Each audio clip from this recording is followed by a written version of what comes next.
પોતે પોતાની નીતિમત્તા સમજીને કામ કરે તો ઠીક છે, બાકી પ્રજાને તો વિશ્વાસ ઉઠી જ ગયો છે. નાના છોકરાને પૂછો તો એ કહી દેશે કે આ 1200 કરોડ 1000 કરોડ ફાળવ્યા, એ કોના ફાળવ્યા એ બધી બચારો નાનું છોકરું જાણે છે કે કોને ફાળવ્યા. એ આજવાના પાણી જ્યારે છૂટે છે ત્યારે જ અમારે પ્રોબ્લેમ થાય છે, અને એ તમે ડાયવર્ટ કરવાના હતા તો ક્યાં કર્યું ડાયવર્ટ, ક્યાં ગયા પૈસા?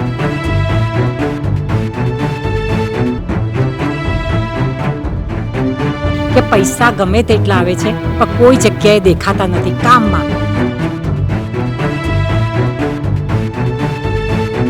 આજવાનું પાણી વિશ્વામિત્રીમાં છોડવું નથી, એ શરતે કંઈ કરે તો કંઈ આનો ઉકેલ આવે.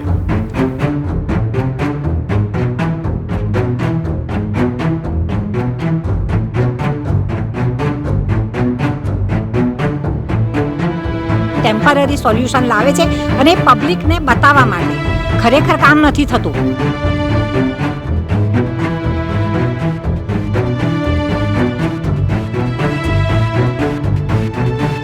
કોર્પોરેશન એવો દાવો છે કે આ વખતે ફ્લડ નહીં આવે, એમણે ઘણું કામ કર્યું છે ને કરોડો રૂપિયાનો ખર્ચ કર્યો છે. એવા દાવા એમને દર વર્ષે કરે છે. હવે એમના દાવામાં અમને વિશ્વાસ જ નથી રહ્યો.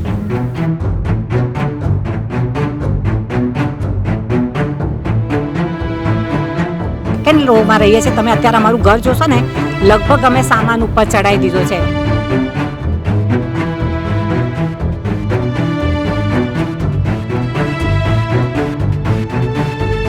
સામાજિક પણ ખરું, માનસિક પણ ખરું, કારણ કે અત્યારે અમે જેવા બહાર નીકળીશું ને એટલે બધા જ પૂછશે, હે તમારા સામ્રાજ્યમાં પાણી આવીશ, હે તમારે. એટલે સામાજિક પણ અમે એ થઈએ છીએ, ડિમોરલાઇઝ થઈએ છીએ. અમારું દર વર્ષે જૂન મહિનો આવે એટલે સામાન પહેલો ઉપર ચડાવવો પડે. આટલી મોટી સોસાયટી છે, આટલા વેલ એજ્યુકેટેડ પબ્લિક છે, પણ મજૂરો ના મળે તો જાતે સામાન ઉપર ચડાવવો પડે છે.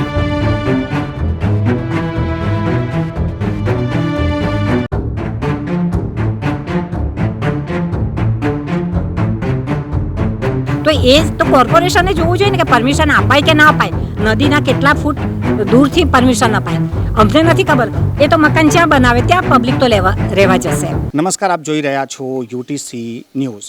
વડોદરામાં વરસાદ આવે એટલે લોકોને ખુશી ઓછી પરંતુ ચિંતા વધી જાય છે, કારણ કે થોડાક જ વરસાદી પાણીથી જે રીતેના પૂર આવવાનો વડોદરાનો ઇતિહાસ રહ્યો છે, અને ત્યારબાદ નેતાઓના જ્યારે પણ કોઈ વાયદા થતા હોય કે હવે પૂર નહીં આવે, અમે કામગીરી કરી છે, પરંતુ વરસ જાય છે અને ફરી પૂર આવે છે. ગત વર્ષે જે જગ્યાઓ પર પૂર આવ્યા છે એ લોકો આ વર્ષની જે કોર્પોરેશનની કામગીરી છે તેનાથી કેટલા સંતુષ્ટ છે, શું એ લોકો ભયમુક્ત થઈ ગયા છે, એ જ જાણવા માટે અમે આજે સામ્રાજ્ય સોસાયટીમાં આવ્યા છે, જ્યાં એક માળ સુધીના પાણી ગયા વખતે ભરાયા હતા.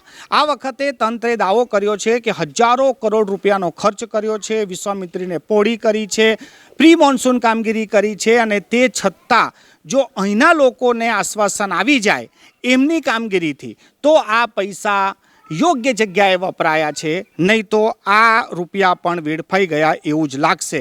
આ તમામ જે લોકો છે તે આ સોસાયટીના રહીશો છે, અને આ વખતે જ્યારે સવારથી જ એવો મેસેજ આવ્યો છે કે આજવાનું પાણી છોડવામાં આવી રહ્યું છે, ત્યારે આમના ઘરોમાં, આમના મનમાં શું ચાલી રહ્યું છે જાણવાનો આપણે પ્રયાસ કરીશું. બેન, પાણી છોડવામાં આવી રહ્યું છે, આ જ્યારે તમે સાંભળ્યું પહેલું રિએક્શન શું હતું તમારામાં, તમારા પરિવારમાં? અમારે રિએક્શન હતું કે પાછળની વોલ નથી. પહેલાં વોલ જો ગાર્ડન ધોવાઈ જશે તો છેલ્લી લાઈન તો પહેલી જતી જ રહેવાની છે. એમને એટલું બધો ભય છે કે પાણી છોડ્યું, રાત્રે પાણી ગાર્ડન ધોવાઈ ગયું તો અમારું તો આખું બધું લાઈન જ ધોવાઈ જશે, આખું બંગલા બધા પડી જશે, તો શું કરીશું એમ. અને આટલું તમે કરોડોનો ખર્ચ કર્યો છે તો પછી એક તમારે વોલ ના ગવર્મેન્ટથી બનાવી અપાય, અને જળ બાળ ને વિશ્વામિત્રીમાં વરસાદનું પાણીથી તો અમને કંઈ પ્રોબ્લેમ જ નથી. આજવાના પાણી જ્યારે છૂટે છે ત્યારે જ અમને પ્રોબ્લેમ થાય છે, અને એ તમે ડાયવર્ટ કરવાના હતા તો ક્યાં કર્યું ડાયવર્ટ, ક્યાં ગયા પૈસા? તમારે એક વોલ બી અમને નથી બનાવી આપી. એ વોલ તૂટ્યા પછી અત્યારે તો મને બહુ જ બીક લાગે છે કે ક્યારે રાતોરાત પાણી અંદર ઘૂસી જશે. વોલ હતી તો મને થોડી સેફટી હતી કે ક્યાં અમે રોકી શકીશું પાણીને. અત્યારે તો ડાયરેક્ટ રાતોરાત આવી જશે, કોઈ બી આવી જશે, અમને ક્યાંય ખબર નથી.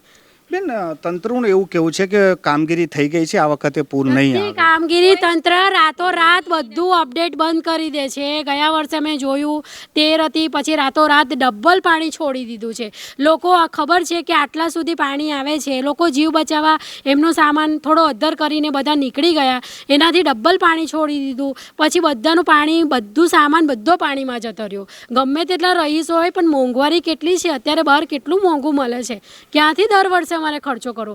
અત્યારે સોસાયટી પોતાના સેફટી માટે 40 ઘર દીઠ ઉઘરાવાનું કહે છે, તો 40,000 હવે ખાવાના ખેલ છે. અત્યારે કેમ આટલા કરોડોનો ખર્ચો કર્યો, અમને વોલ ના બનાવી અપાય. બધા ગવર્મેન્ટને ખબર જ છે કે સામ્રાજ્યની વોલ તૂટી ગઈ, ખબર છે કે સામ્રાજ્યની વોલ તૂટી ગઈ, કોઈ સેફટી માટે અમારે નથી આવ્યું, રેસ્ક્યુ માટે નથી આવ્યું, તો એમને ખ્યાલ નથી કે સેફટી એની વોલ તૂટી ગઈ તો એટલી વોલ કરાવી આપીએ. અને વિશ્વામિત્રી બ્રિજની બાજુમાં જ વોલ છે, બધાને દેખાય છે કે એની વોલ તૂટી ગઈ છે. બેન ગયા વખતે પૂર આવ્યું હતું, આ વખતે આજે સવારથી મેસેજ છે કે પાણી ફરી છોડી રહ્યા છે, તો ચિંતા છે કે વિશ્વાસ છે કે તંત્ર પર? હા, હું સામ્રાજ્ય એક્સટેન્શનમાં રહું છું. લાસ્ટ યર પણ મેં ઇન્ટરવ્યૂ આપ્યું હતું.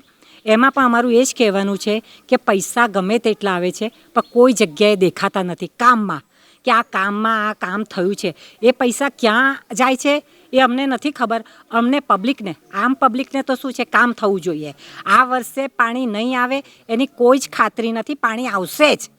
જો પાણી 25 ફૂટ કે એવું થયું અને વરસાદ તો પડવાનો છે, એ તો એ લોકો પણ કહે છે કુદરતી છે, તો એના માટે પ્રોટેક્શન શું છે એ નથી વિચારતા. ખાલી સાફ સફાઈ કરી છે, નદીને ઊંડી પણ નથી કરી. નદીને ઊંડી કરવાથી કશું નથી થવાનું, 2-5 વર્ષે પાછું આ જ પોઝિશન થવાની છે. એના કરતાં નદીને કોઈ આ જે પાણી આજામાંથી છોડે છે એને કોઈ જગ્યાએ ડાયવર્ઝનનું વિચારો. એ તો કોઈ વિચારતું જ નથી, ટેમ્પરરી સોલ્યુશન લાવે છે અને એ પબ્લિકને બતાવવા માટે. ખરેખર કામ નથી થતું. કામ તો અત્યારે તમે જઈને જોશો ને તો નદી ક્યાં છે એ જ ખબર નહીં પડે. એટલે આ જે પૈસા છે એ તો વેડફાટમાં જ જાય છે. ખરેખર નદીને સાફ સફાઈમાં, ઊંડાઈમાં એનો કોઈ જ મતલબ નથી. અત્યારે અમે 2nd રોમાં રહીએ છીએ. તમે અત્યારે અમારું ઘર જોશો ને, લગભગ અમે સામાન ઉપર ચડાવી દીધો છે, કારણ કે લાસ્ટ યરનો અમને અનુભવ છે કે 7 ફૂટ પાણી અમારા ઘરમાં હતા. છેલ્લી રોમાં તો 9 ફૂટથી વધારે હશે, પણ અમારા 7 ફૂટ હતા. આ વખતે અમારે જાતે જ ચેતવું પડે છે. કોર્પોરેશન અહીંયા કોઈ હેલ્પમાં આવતી નથી. 1-2 ઇન્ટરવ્યૂ માટે કોઈ આવે છે, પણ એનો કોઈ અમારો અવાજ ત્યાં પહોંચતો જ નથી. બેન આ આર્થિક નુકસાનની સાથે સાથે માનસિક રીતે, માનસિક, સામાજિક પણ ખરું, માનસિક પણ ખરું. કારણ કે અત્યારે અમે જેવા બહાર નીકળીશું ને એટલે બધા જ પૂછશે, હે તમારા સામ્રાજ્યમાં પાણી આવીશ, હે તમારે. એટલે સામાજિક પણ અમે એ થઈએ છીએ, ડિમોરલાઇઝ થઈએ છીએ. પૈસાથી તો બધા થાય જ છે. એક વખત પાણી આવે છે એટલે દરેકને ઘેર 5 લાખ તો એવરેજ નુકસાન ગણી જ લેવાનું. કારણ કે આગળ છે પાણી ઓછું આવે છે, પણ એ લોકો એ ભરોસે રહે છે કે આટલું જ પાણી આવશે ને, એટલે એમને અમારે જેટલું નુકસાન થાય છે એટલું એમને પણ થાય છે એમ. અને લાસ્ટ યર પણ અમે આટલા પાણીમાં નીકળ્યા હતા. આ વખતે સાહસ નથી કરવું, કારણ કે બંને સિનિયર સિટીઝન છે, ઘરમાં કોઈ હેલ્પ કરવાવાળું નથી. અને આ સોસાયટીમાં તમે જોશો ને તો લગભગ બધા એવા જ છે કે જે સિનિયર સિટીઝન ને એવા છે. તો એમને જવું તો ક્યાં જવું, કોના ભરોસે જવું? કોર્પોરેશનના ભરોસે તો બેસી રહેવા જેવું છે જ નથી, કે ગુજરાત ગવર્મેન્ટના ભરોસે પણ બેસી રહેવા જેવું નથી. એટલા માટે અમે અમારું પોતાનું કરીએ છીએ કે પૈસા ઉઘરાવીને પણ વોલ બનાવીએ છીએ, કે વોલ થશે તો કંઈક કામ થશે, અમારું સેફટી થોડી અમારી આવશે એમ. બેન પ્રશાસન એવો દાવો કરે છે કે બજેટ પણ વાપર્યું છે, નિષ્ણાંતોની સલાહ લેવામાં આવી છે, વિશ્વામિત્રીને પહોળી કરવામાં આવી છે, કરોડો રૂપિયાનો ખર્ચ કર્યો છે. કોન્ફિડન્સ છે તમને કે ભાઈ એ લોકો કહે છે તો નહીં આવે? આપણે કહીએ કે ચલો મોદી સરે કહે છે, આપણે જે પણ એમણે મોકલ્યા હોય, પણ અહીંયા કેટલા આવ્યા? અત્યારે અમણે વાત કરી કે આટલા તો ફર્નિચર જાય, કે હવે સાફ સફાઈવાળા આવે એ લોકોને જ અમે કેટલા રૂપિયા નાખી દેતા એ સફાઈ આપણે પણ કેટલું કરી કેટલા 5-5.5 કેટલા 5-5.5 હજાર આપ્યા, 5,000 આપ્યા હતા બસ એટલા. હવે આટલું આપીને તમે શું કરી શકવાના? ફક્ત તમે નજર અમારે આ એક સાફ કરવાનો હોય તો આપણે તમે સમજી શકો છો કે કેટલા. હવે આના આટલા જ વાત પરથી અંદાજો લગાવી શકો છો. સવારમાં પાણી છોડ્યું છે આજવામાં, આ સમાચાર તમને જ્યારથી મળ્યા ત્યારથી કેવો માહોલ છે ઘરમાં, સોસાયટીમાં? માહોલ, આજે મારી ડોટરની તબિયત સારી નથી. હું અત્યારથી જ વિચાર કરી રહી છું કે કરું તો શું, સામેવાળાને ફોન કરીને, પ્લસ કેવી રીતે કરવાનું બધું. અને બીજી વસ્તુ, એક પાછળ સામાન તો ચડાવી દો, જ્યારે પાણી આવ્યા ત્યારે ટેન્શન એટલું થઈ જાય છે કે જશે કેવી રીતે, શું છે. ફર્નિચર તો ગયા જ હોય, તમે કેટલું કરવાના ફર્નિચર પણ જાય તો ક્યાં? અને જીવ જીવાત આવે અહીંયા તો વોલ તૂટી છે કોઈ પણ, હા એટલે જીવ જીવાત કેટલા સાપ નહીં નીકળે. અત્યારે તમારે ઘરમાં આવી ગયું તો ક્યાં તમે દોડીને ભાગો કે મગર આવી જાય કે કંઈ પણ વસ્તુ આવી શકે. આ તમે કેટલું જણને જોઈ શકો આપણે. બેન, અમને એક સામાજિક વસ્તુની વાત કરી કે સમાજમાં પણ આ એક થાય કે તમારા ઘરમાં પાણી આવી જાય છે. જ્યારે તમે આ ઘર લીધા હતા અને આજે જ્યારે એવું સાંભળવાનું થાય દર વર્ષે, ત્યારે કેવું ફીલ થાય? ત્યારે તો ઉલટું અમને એટલું ખરાબ લાગે છે કે બધા એવું જ કહે છે કે તમને ખબર નથી તો તમે આવી જગ્યાએ ઘર લીધું, મકાન લીધું, છોડી દો, મકાન વેચી દો અને બીજે રહેવા જતો રહો. બધાનો આ જ હોય બધા જ એવું કહે છે. છે. બધા જ અમને એવું જ કે તમે ત્યાંથી નીકળી જાઓ. ફસાઈએ છે ત્યારે અમારા સગાવાલા ત્યાં રડે છે કે એ મારો લોકોને છોકરો ને એટલી વહુ બધું ત્યાં ટેન્શન આવી ફસાય જાય છે કે એવું કે તમે સાચા સમા છો કે નહીં. મારા ગયા વખતે મારા દિયર 3 વખત આવીને ગયા, એમને મુજમવડાથી જ પાછું જોવું પડ્યું કારણ કે એમને હેલ્પ કરવા આવી નતા શકતા. પાણી જેટલું બધું લેવલ હતું કે કોઈ અંદર હેલ્પ માટે બી નથી આવી શકતું. એટલે અમારું ટેન્શન અમારા પરિવારજનોને બી એટલું જ થઈ જાય છે જેટલું અમને હોય છે કે અમારા છોકરાઓને બધા સેફટીમાં છે કે નથી. કોર્પોરેશન એવું કહે છે કરોડો રૂપિયા ખર્ચ કર્યા છે, આ વખતે તો પૂર નહીં આવે, પાણી વહી જશે. આ વસ્તુ તો દર વર્ષે બધા આ કોર્પોરેશન વાળા બોલે જ છે પણ કોઈ કશું કરતું નથી અને કોઈની બી એક આમ હલતી નથી કે ભાઈ ચલો આ લોકોને આટલી તકલીફ પડી રહી છે તો આપણે એ લોકોને મદદ કરીએ ને કંઈ એવી વસ્તુ કરીએ કે જે આ વસ્તુ થાય નહીં કાયમ વારંવાર. આ વસ્તુ વારંવાર થાય છે પણ એના માટે કોઈ જ પગલાં લેવાતા નથી. બધા પોતપોતાના ખિસ્સા જ ભર્યા કરે છે. 4 થી 5 વાર બીજું તમે એમ કહ્યું કે સોસાયટીમાં રહેવા આવ્યા ત્યારે તમને ખબર નહોતી, પણ ત્યારે અમે તો શું છે પબ્લિક છીએ. આ સોસાયટીની પરમિશન કોણે આપી છે? કોર્પોરેશન આપી છે ને રહેવાની. ત્યારે અમે રહેવા આવ્યા છે. અમે ટેક્સ ભરીએ છીએ તો કોના માટે ભરીએ છીએ? કોર્પોરેશનને માટે ભરીએ છીએ ને. તો એ તો કોર્પોરેશને જોવું જોઈએ ને કે પરમિશન અપાય કે ના અપાય. નદીના કેટલા ફૂટ દૂરથી પરમિશન અપાય અમને નથી ખબર. એ તો મકાન જ્યાં બનાવે ત્યાં પબ્લિક તો રહેવા જશે એમ. એટલે આ જે છે એ તમે અમને નહીં કોર્પોરેશનને સવાલ પૂછો કે આ લોકોને સોસાયટીની પરમિશન કેમ આપી, અને તે પણ આટલા મોટા મોટા બંગલાની. ભાઈ નાની મોટી ઝૂંપડપટ્ટીની પબ્લિક તો અહીં આવીને નથી રહેતી. આ જે પબ્લિક રહે છે એ બધા વેલ એજ્યુકેટેડ છે, વેલ સેટ છે, બધા છે. તો એને ઝૂંપડપટ્ટીની સાથે જ અમને સરખામણી કરી છે આ. એટલે તમે આ જે ક્વેશ્ચન પૂછ્યું ને કે તમે જ્યારે મકાન લીધું ત્યારે તમને ખબર નહોતી, તો એ તમે હવે કોર્પોરેશનને પૂછો કે આને પરમિશન કેમ આપી હતી, કે આવી જે પણ સોસાયટી છે નદી કિનારે એને કેમ પરમિશન આપી હતી, ને અત્યારે ક્યાં ગયા એ કોર્પોરેશનવાળા? બેન, આપ કંઈ કહેશો કે પાણી છોડવાની શરૂઆત થઈ ગઈ છે અને વરસાદ જ્યારે પણ પડે ત્યારે શું ચાલે મનમાં? ટેન્શન જ હોય ને, બીજું શું હોય. સામાન ચડાવવાનું ટેન્શન, અને પછી રહેવા ક્યાં જવાનું? આટલા પાણીમાં તો રહી ના શકીએ. પાણી લાઇટ ના હોય ઘરમાં, પીવાનું પાણી જેટલું ભર્યું હોય એટલું ભર્યું હોય. બીજું સામાન ચડાવીએ કે પીવાના પાણીની સગવડ કરીએ, પણ જઈને પછી રહેવાનું બી કે અમુક ટાઈમે તો રસ્તા બંધ થઈ જાય છે કે અમારે ટેન્શન વિચાર કરવો પડે કે બહાર તો નીકળી ગયા પણ હવે જવાનું કોના ઘરે, ક્યાં જઈને રહેવાનું? બીજા પણ લોકો છે એમની સાથે પણ વાતચીત કરીશું. આપ કંઈ કહેવા માંગો છો? કોર્પોરેશન એવો દાવો છે કે આ વખતે ફ્લડ નહીં આવે, એમને ઘણું કામ કર્યું છે ને કરોડો રૂપિયાનો ખર્ચ કર્યો છે. એવા દાવા એમને દર વર્ષે કરે છે. હવે એમના દાવામાં અમને વિશ્વાસ જ નથી રહ્યો. અમે ભગવાન ભરોસે જ રહીએ છીએ અને જીવીએ છીએ. તો તમારું શું સજેશન આ દર વખતે, કેમ કે તમે જ એ વસ્તુને કનેક્ટ કરો છો, તમારા ત્યાં દર વખતે પાણી આવે વરસાદમાં, એટલે તમે જ એના સૌથી વધારે ભોગી છો, તો તમારી કોઈ સલાહ સૂચન લેવામાં આવે છે કે આને કેવી રીતે નિવારણ થાય? ના, બધે ભ્રષ્ટાચાર જ એટલો છે કે કોઈ સલાહ સૂચન માનવાનું જ નથી, કોઈ સલાહ સૂચન આપવા જેવા નથી. આપ કંઈ કહેવા માંગો છો આ વિષયમાં લઈને કે શું થવું જોઈએ? કેમ કે આ તો એક ટેન્શન જેવું થઈ જાય, વરસાદ ઘેરાય એટલે પાછું ટેન્શન થઈ જાય. અમારું દર વર્ષે જૂન મહિનો આવે એટલે સામાન પહેલો ઉપર ચડાવવો પડે. આટલી મોટી સોસાયટી છે, આટલા વેલ એજ્યુકેટેડ પબ્લિક છે, પણ મજૂરો ના મળે તો જાતે સામાન ઉપર ચડાવવું પડે છે. વત્તા અત્યાર સુધી કોર્પોરેશન જે કંઈ કર્યું પણ નદીની ડાયવર્ટ કરવાની કોઈ વાત કરતું નથી. મેઇન અમારું વરસાદના લીધે, પાણીના લીધે કંઈ પૂર નથી આવતું અહીંનું ઘરની અંદર પાણી. મેઇન પાણી અમારું જ્યારે આજવામાંથી છોડવામાં આવે છે ત્યારે એ જ પાણી અમને ઇફેક્ટ કરે છે. ત્યાં 1 ફૂટ છોડે છે, અમારે 8 ફૂટ પાણી વધે છે.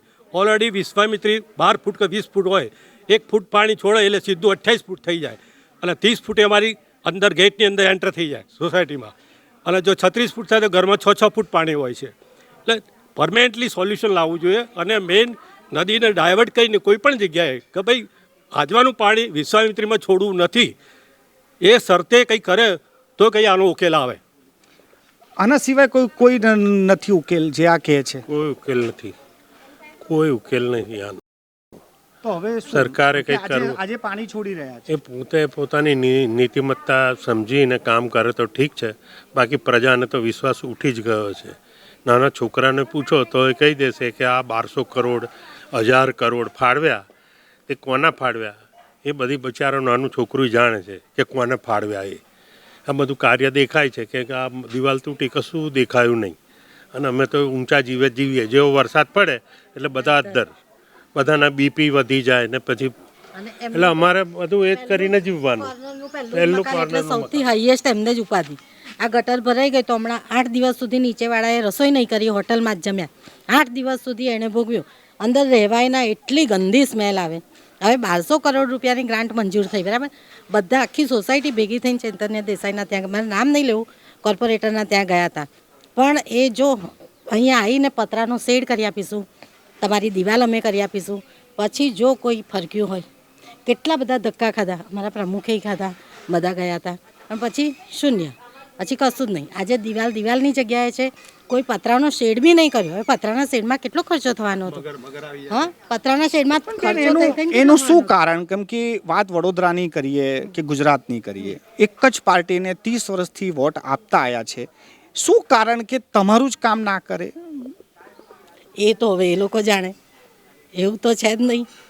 આટલી બધી મંજૂર એમણે નિભાવવાનો એમણે છે. પબ્લિકે તો વિશ્વાસ મૂક્યો ને કે ચલો આ સરકાર છે, આ સરકાર છે તો કંઈક કરશે. જે બોલે છે એ લોકો ન્યૂઝમાં બતાવે છે કે આપણે આમ કરીશું, તેમ કરીશું તો કરશે એમ કરીને પબ્લિકે વિશ્વાસ મૂક્યો છે. હવે નથી કરતા એ હવે દેખાય છે અમને. લાસ્ટ યર પણ અમને એ લોકો એ આપીને ગયા હતા કે ચાલો તમારું કામ થઈ જશે, હવે વાંધો નહીં આવે. પણ વરસ થયું, આ બેન કે છે ને એવું કે કોઈ આવ્યું જ નથી ત્યાર પછી. અને જે દિવસે ચૈતન્ય દેસાઈ ભાઈનું જે ઇન્ટરવ્યૂ લેવા આવ્યા હતા ને, એમને જ અમે આપ્યું હતું. એ મારા બોલ સાંભળજો, એમાં આજે જે તે દિવસે પરિસ્થિતિ હતી ને એ જ આજે છે. અમે તે દિવસે વિકાસની વાતો કરી હતી કે વિકાસની વાતો, તો આ દેખાય છે વિકાસ. પાછળ જઈને જુઓ કેટલો વિકાસ થયો છે. આપણે વિકાસ, વડોદરાવાસીનો વિકાસ કેટલો થયો છે પાછળ જઈને તમે જોઈ શકો છો. અમે તો શું બોલવાના હતા, ખાલી બોલીને એ કરવાના હતા. પણ તમે એઝ એ રિપોર્ટર તમે પાછળ જઈને બતાવી પણ શકો છો કે આ વડોદરાનો વિકાસ છે, આપણી સંસ્કારી નગરીનો વિકાસ છે આ. એટલે આપ જોઈ રહ્યા છો કે આ સામ્રાજ્ય સોસાયટીના લોકો આજે જે રીતે પાણી છોડવાની વાત હતી ત્યારથી જ ભયભીત થઈ ગયા છે અને પોતાના જે ઘરોનો સામાન છે તેને પણ લગભગ શિફ્ટ કરવા લાગ્યા છે. વડોદરા મહાનગરપાલિકા કે વડોદરાના સત્તાધીશો ભલે એ દાવો કરતા હોય કે પ્રી મોન્સૂનની કામગીરી અને પૂરને રોકવા માટેના કામગીરી કરવામાં આવી છે, કરોડો રૂપિયાનો ખર્ચ કરવામાં આવ્યો છે, પરંતુ આ સોસાયટી જે પૂરના ભોગી બને છે એમને આ કાર્ય પર કોઈ જ વિશ્વાસ નથી. તેમને લાગે છે કે આ વખતે પણ પૂર આવશે, કેમ કે વિશ્વામિત્રી નદીના બિલકુલ કિનારા પર રહે છે અને તેમને આ કામગીરીથી સંતોષ નથી. હવે જોવાનું એ રહેશે કે આજવામાંથી પાણી છોડ્યા બાદ પણ જો આ સોસાયટીમાં પાણી ના આવે તો જ કહેવાય કે આ કોર્પોરેશને કોઈક નક્કર કામગીરી કરી છે.